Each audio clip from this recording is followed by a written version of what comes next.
20,000 mAh battery capacity ಇರುವಂತಹ ಹೊಸ power ಬ್ಯಾಂಕನ್ನು ಪರ್ಚೇಸ್ ಮಾಡಿರ್ತೀರಾ, ನಿಮ್ಮ ಹತ್ರ ಆಲ್ರೆಡಿ 5,000 mAh ಬ್ಯಾಟ್ರಿ ಕೆಪಾಸಿಟಿ ಇರುವಂತಹ ಮೊಬೈಲ್ ಫೋನ್ ಇರುತ್ತೆ. ಸೊ ನೀವೇನು ಅಂದ್ಕೊಳ್ತೀರಾ, ಅಟ್ಲೀಸ್ಟ್ 4 times ನನ್ನ ಮೊಬೈಲ್ನ ಕಂಪ್ಲೀಟಾಗಿ ಚಾರ್ಜ್ ಮಾಡಿಬಿಡ್ಬೋದು ಇದರಿಂದ ಅಂತ ನೀವು ಅಂದ್ಕೊಂಡಿರ್ತೀರಾ. ಬಟ್ ಇನ್ ರಿಯಾಲಿಟಿ ಓನ್ಲಿ 2 ಅಥವಾ 2.5 times ಮಾತ್ರ ನಿಮ್ಮ ಮೊಬೈಲನ್ನು ಕಂಪ್ಲೀಟಾಗಿ ಚಾರ್ಜ್ ಮಾಡ್ಬೋದು. ಸೊ ಹಾಗಾದರೆ ಏನು ಸುಳ್ಳು ಹೇಳಿದಾರ ಇವರು?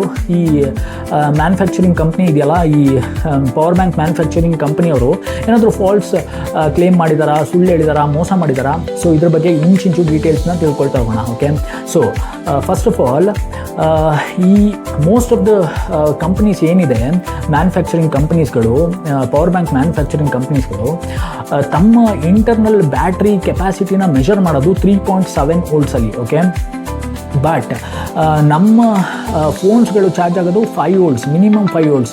ಸೊ ಡಿಫ್ರೆನ್ಸ್ ನೋಡಿ, 3.7 ವರ್ಸಸ್ 5 volt. ಸೊ ಕನ್ವರ್ಷನ್ ಆಗಬೇಕಲ್ವಾ, 3.7 voltsನ ಕನ್ವರ್ಟ್ ಮಾಡಿ 5 voltಗೆ ಕನ್ವರ್ಟ್ ಮಾಡಬೇಕಲ್ವಾ. ಸೊ ಇಲ್ಲೇ ಎಕ್ಸೆಸ್ ಹೀಟ್ ಕನ್ಸಂಪ್ಷನ್ ಆಗುತ್ತೆ, ಮತ್ತು ಎನರ್ಜಿ ಲಾಸ್ ಆಗುತ್ತೆ, ಪರ್ಫಾರ್ಮೆನ್ಸ್ ಡಿಗ್ರೇಡ್ ಆಗುತ್ತೆ. ಸೊ ನಿಮ್ಮ ಪವರ್ ಬ್ಯಾಂಕಲ್ಲಿರೋ ಬ್ಯಾಟ್ರಿ ಬೇಗ ಡಿಗ್ರೇಡ್ ಆಗುತ್ತೆ. ಸೊ ಇದು ಫಸ್ಟ್ ಮೇನ್ ರೀಸನ್. ಸೆಕೆಂಡ್ ಏನು ಅಂದರೆ, ಈ ರೋಡ್ ಸೈಡಲ್ಲಿ ಸಿಗೋವಂಥ ಬ್ರ್ಯಾಂಡೆಡ್ಡೇ ಅಲ್ದಿರೋವಂಥ ಚೀಪ್ ಯಾವುದೋ ಒಂದು ಪವರ್ ಬ್ಯಾಂಕನ್ನು ತೊಗೊಳ್ತೀವಿ, ಅದರಲ್ಲಿ ಸೇಫ್ಟಿ ಸರ್ಟಿಫಿಕೇಷನ್ಸ್ ಕೂಡ ಇರೋದಿಲ್ಲ.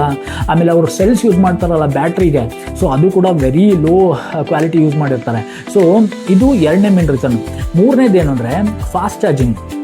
ಸೊ ನಿಮ್ಮ ಪವರ್ ಬ್ಯಾಂಕಲ್ಲಿ ಫಾಸ್ಟ್ ಚಾರ್ಜಿಂಗ್ ಸಪೋರ್ಟ್ ಇರಬೇಕು, ಇಲ್ಲ ಅಂದರೆ ಮತ್ತೆ ಅಗೇನ್ ಪರ್ಫಾರ್ಮೆನ್ಸ್ ಡಿಗ್ರೇಡ್ ಆಗುತ್ತೆ, ಬೇಗ ಬ್ಯಾಟ್ರಿ ಡಿಗ್ರೇಡ್ ಆಗುತ್ತೆ. ಓಕೆ, ಸೊ ಫೋರ್ತ್ ಏನಂದರೆ, ಈಗ ಫಾರ್ ಎಕ್ಸಾಂಪಲ್ ನೀವು ಮೊಬೈಲ್ ಏನೋ ಚಾರ್ಜಿಗೆ ಹಾಕ್ಕೊಳ್ತೀರಾ, ಬಟ್ ಚಾರ್ಜಿಗೆ ಹಾಕಿಬಿಟ್ಟು high quality high resolution videos ನೋಡೋದು, ಗೇಮ್ಸ್ ಆಡೋದು ಅಥವಾ ಇಂಟರ್ನೆಟ್ ಯೂಸ್ ಮಾಡೋದು ಮಾಡಿದ್ರೆ ನಿಮ್ಮ ಮೊಬೈಲ್ ಚಾರ್ಜ್ ಆಗೋದು ಲೇಟ್ ಆಗುತ್ತೆ, ಮತ್ತು ಪವರ್ ಬ್ಯಾಂಕಲ್ಲೂ ಕೂಡ ಬೇಗ ಬ್ಯಾಟ್ರಿ ಡಿಗ್ರೇಡ್ ಆಗುತ್ತೆ. ಓಕೆ, ಸೊ ಇದೆಲ್ಲ ಈ ಪಾಯಿಂಟ್ಸು ನೆನಪಲ್ಲಿರಲಿ. ಸೊ ಹಾಗಾದರೆ ನೆಕ್ಸ್ಟ್ ಟೈಮು ನೀವು ಯಾವುದೇ ಒಂದು ಪವರ್ ಬ್ಯಾಂಕ್ ಬೈ ಮಾಡೋಕ್ಕಿಂತ ಮುಂಚೆ ಎಷ್ಟು mAh ಬ್ಯಾಟ್ರಿ ಕೆಪಾಸಿಟಿ ಇದೆ ಅನ್ನೋದು ಒಂದು ಚೆಕ್ ಮಾಡ್ಕೊಳ್ಳಿ. ಅದ್ರ ಜೊತೆ what is the output wattage ಇದನ್ನ ತಿಳ್ಕೊಳ್ಳಿ. ಫಾರ್ ಎಕ್ಸಾಂಪಲ್ ನನ್ನ ಹತ್ರ ಇರೋ ಒಂದು ಪವರ್ ಬ್ಯಾಂಕು 22.5 ವ್ಯಾಟಲ್ಲಿ ಚಾರ್ಜ್ ಮಾಡುತ್ತೆ ನನ್ನ ಮೊಬೈಲ್ ಫೋನನ್ನು. ಸೊ ಇದನ್ನು ನೀವು ಕೂಡ ಚೆಕ್ ಮಾಡ್ಕೋಬೇಕು. ಆಮೇಲೆ ಫಾಸ್ಟ್ ಚಾರ್ಜಿಂಗ್ ಸಪೋರ್ಟ್ ಇದೆಯಾ ಅಂತ ಚೆಕ್ ಮಾಡ್ಕೊಳ್ಳಿ. ಈ USB ಸಾಕೆಟ್ಸ್ಗಳಿರುತ್ತಲ್ಲ, ಪೋರ್ಟ್ಸ್ಗಳು, ಅದು ಎಷ್ಟಿದೆ ಅಂತ ಚೆಕ್ ಮಾಡ್ಕೊಳ್ಳಿ. ಸೇಫ್ಟಿ ಸರ್ಟಿಫಿಕೇಷನ್ಸ್ ಇದೆಯಾ ಇಲ್ವಾ ಅಂತ ಚೆಕ್ ಮಾಡ್ಕೊಳ್ಳಿ.